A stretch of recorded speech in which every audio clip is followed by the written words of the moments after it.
अस्सलाम वालेकुम रहमतुल्लाह। साथियों, मैं उम्मीद करता हूं कि आप सब खैरियत से होंगे। आज की इस वीडियो में हम लोग बात करने वाले हैं राजेंद्र सिंह बेदी का मशहूर अफ़साना अफ़साना भोला के बारे में।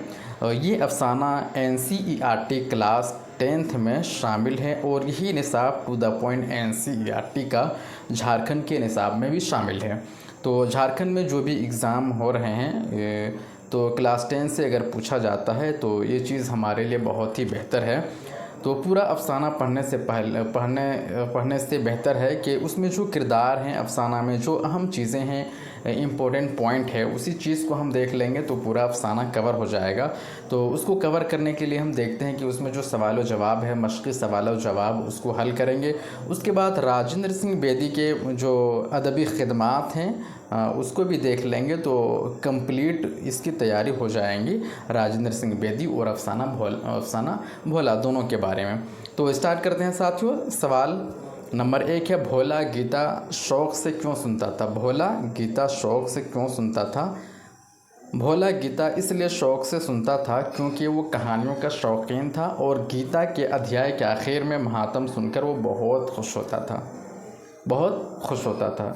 जो स्टूडेंट क्लास 10th में हैं उनके लिए भी ये वीडियो बहुत ही इम्पोर्टेंट है और जो JTET की तैयारी कर रहे हैं उनके लिए तो ये वीडियो बहुत ही फ़ायदेमंद और इम्पोर्टेंट है। सवाल नंबर 2 है, दोपहर में कहानी सुनने के बावजूद भोला के चेहरे पर खुशी क्यों नज़र आ रही थी? किरदार पूछ सकता है इसमें कि अफ़साना भोला में ये भोला किस अफ़साने का किरदार है या इस किरदार का जो लिखने वाला है वो कौन है? तो राजेंद्र सिंह बेदी और अफ़साना भोला किरदार है। तो सवाल नंबर 2 है, दोपहर में कहानी सुनने के बावजूद भोला के चेहरे पर खुशी क्यों नज़र नहीं आ रही थी? तो दोपहर में कहानी सुनने के बावजूद भोला के चेहरे पर खुशी इसलिए नज़र नहीं आ रही थी क्योंकि उसे ये फ़िक्र सता रही थी कि कहीं उसके दिन में कहानी सुनने से उसके मामू रास्ता ना भूल जाएं। तो ये जो इबारत है किसका है? अफ़साना भोला का है और अफ़साना भोला का लिखने वाला कौन है? राजेंद्र सिंह बेदी हैं।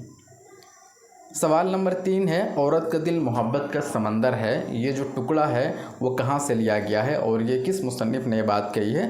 तो जवाब देखिए, मुसन्निफ़ ने ये बात इसलिए कही है, क्यों कही है ये सवाल है। तो जवाब है, मुसन्निफ़ ने ये बात इसलिए कही है कि माया एक तरफ भोला से बेपनाह मोहब्बत करती थी। माया कौन है? भोला की वालिदा है, माँ है माया। तो माया किसका किरदार है ये भी याद रखिए। माया जो है वो भोला, अफ़साना भोला का किरदार है और भोला की माँ कौन है? माया। बेपनाह मोहब्बत करती थी, दूसरी तरफ उसे अपने ससुर से भी बेपनाह प्यार करती थी। मुसन्निफ़ के नज़दीक औरत माँ, बाप, भाई, शौहर और बच्चों वगैरह से प्यार करती है, इसलिए उसने औरत के दिल को मोहब्बत के समंदर कहा। क्यों कहा है? मुसन्निफ़ के नज़दीक औरत माँ, बाप, भाई, शौहर और बच्चों वगैरह से बेपनाह प्यार और मोहब्बत करती है, इसलिए उसने औरत के दिल को क्या कहा है? मोहब्बत का समंदर कहा है। तो ये समझ में आ गया, औरत का दिल मोहब्बत का समंदर होता है। ये जो इबारत का टुकड़ा है वो अफ़साना भोला का है। नेक्स्ट है, भोला कहाँ चला गया था और क्यों? जवाब, भोला अपने मामू की तलाश में चला गया था। उसे ये फ़िक्र सता रही थी, क्यों चला गया था? उसे ये फ़िक्र सता रही थी कि दिन में कहानी सुनने से कहीं उसके मामू रास्ता भूल ना जाए। और ये बात किसने कही थी? उसके दादा ने कही थी कि अगर हम कहानी सुनाएंगे तो मामू रास्ता भूल जाएगा। अमली काम है, अमली काम हम लोग इसको नहीं देखते हैं, सीधा हम लोग देखेंगे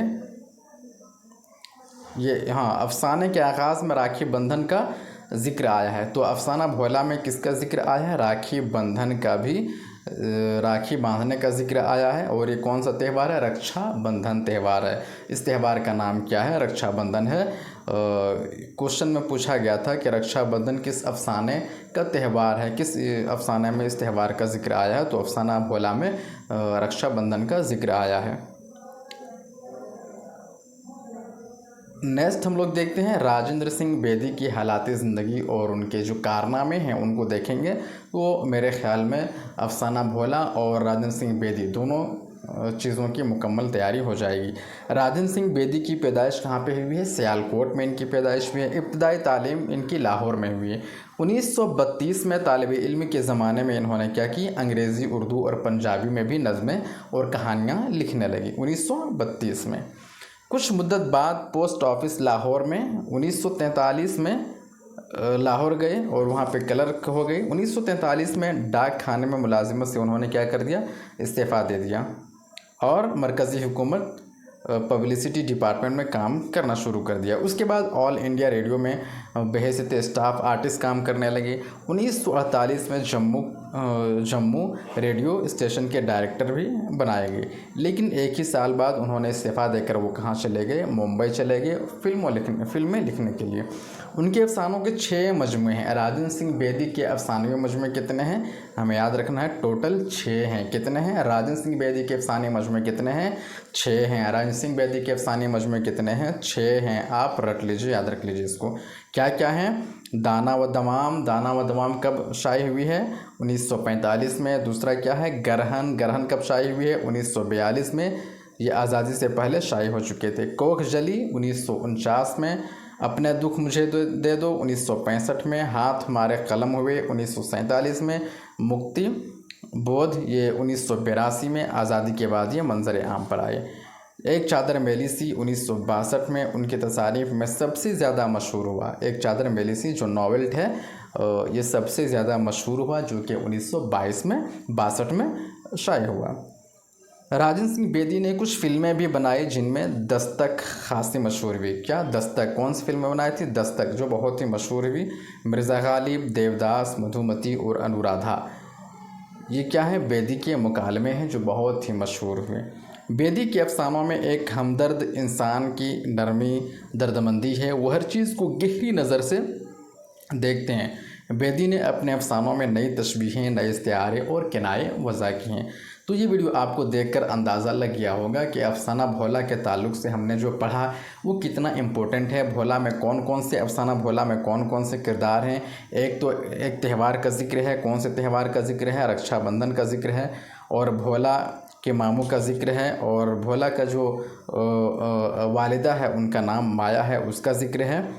तो रक्षाबंधन का इसमें ज़िक्र है। कहानियाँ भोला इसमें सुनता है जो उसका दादा सुनाता है। उसके बाद हम लोगों ने पढ़ा राजन सिंह बेदी के बारे में, इनकी हालात ज़िंदगी और कारनामे के बारे में। ये राजन सिंह बेदी की पैदाइश कहाँ हुई थी? सियालकोट में हुई थी। उसके बाद इनके 6 अफसानवी मजमूए हैं। 6 अफसानवी मजमूए हैं, उसको हम लोगों ने देखा। ड्रामों के जो मजमूए हैं वो 2 हैं, बेजान चीज़ें हैं और 7 खेल हैं, जो कि बहुत ही इम्पोर्टेंट हैं। और उनका एक मशहूर नॉवेल है जो बहुत मशहूर हुआ, एक चादर मेली सी है, जो कि 1962 में तसनीफ़ की थी। तो ये था राजन सिंह बेदी और उनका मशहूर अफसाना भोला, उनके ताल्लुक़ से सवाल जवाब और राजन सिंह बेदी की हयात व खिदमत। दोस्तों, अगर ये वीडियो आपको अच्छा लगा हो तो प्लीज़ वीडियो को लाइक करके चैनल को और ज़्यादा शेयर कीजिए, ताकि हम आपके फ़ायदे के लिए और वीडियो बनाएं, इस शर्त पे कि हमें मोटिवेशन मिलेगा। अगर आप वीडियो को लाइक करेंगे, शेयर करेंगे और चैनल को सब्सक्राइब करेंगे तो बस हमें मोटिवेशन मिलेगा और हम आपके लिए ये सब काम करते रहेंगे। शुक्रिया।